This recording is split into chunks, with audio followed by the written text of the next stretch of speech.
marché à prix mixte, marché associant des prix forfaitaires et des prix unitaires, montant du règlement, rémunération de l'entrepreneur représentant la valeur globale des travaux exécutés en application du marché, ordre de service, document écrit, numéroté, signé et daté par lequel le maître d'œuvre ordonne à l'entrepreneur de prendre telle disposition entrant dans le cadre des obligations de son marché. Période de préparation, période pendant laquelle, avant l'exécution proprement dite des travaux, le maître de l'ouvrage et l'entrepreneur ont à prendre certaines dispositions préparatoires et établir certains documents nécessaires à la réalisation des ouvrages. Plan général de coordination en matière de sécurité et protection de la santé, le PGC-SPS, document définissant l'ensemble des mesures propres à prévenir les risques découlant de l'interférence des activités des différents intervenants sur le chantier ou de la succession de leur activité lorsqu'une intervention laisse subsister après son achèvement des risques pour les autres entrepreneurs.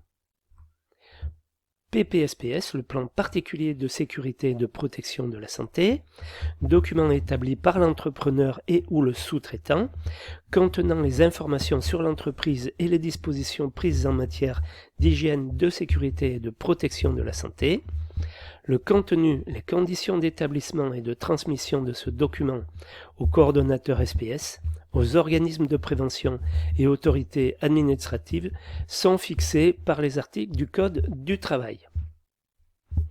Prix du marché.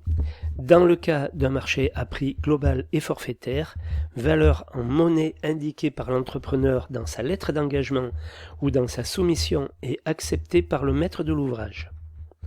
Dans le cas d'un marché au mètré, prix unitaire du bordereau de prix avec éventuellement indication de la majoration ou du rabais applicable à ces prix unitaires.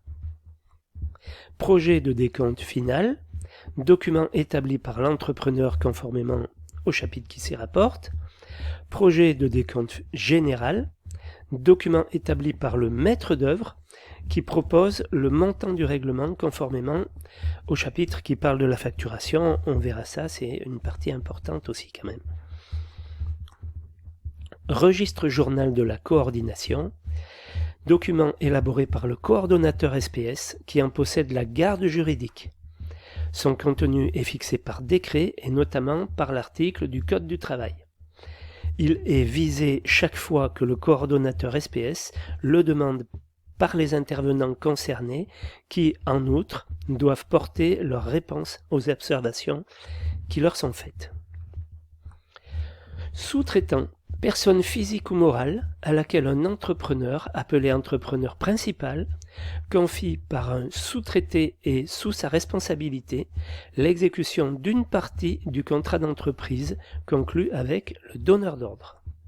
Travaux sur dépenses contrôlées, travaux pour lesquels l'entrepreneur est rémunéré sur la base de ses dépenses réelles et contrôlées, main-d'œuvre, matériaux, matières consommables, location de matériel, transport, etc., majoré sur la base d'un coefficient pour frais généraux, impôts et bénéfices. Variation des prix.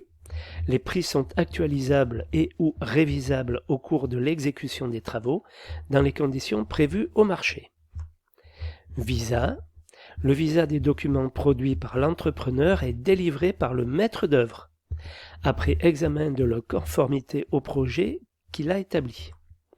L'examen de conformité comporte la détection des anomalies, normalement décelables par un homme de l'art. Il ne comprend ni le contrôle ni la vérification intégrale des documents établis par l'entrepreneur. La délivrance du visa ne dégage pas l'entrepreneur de sa propre responsabilité, très important à comprendre ça. Voilà donc au niveau des termes, enfin c'est la fin de la première partie, au niveau de ce glossaire on va dire qu'il y a dans la 03001.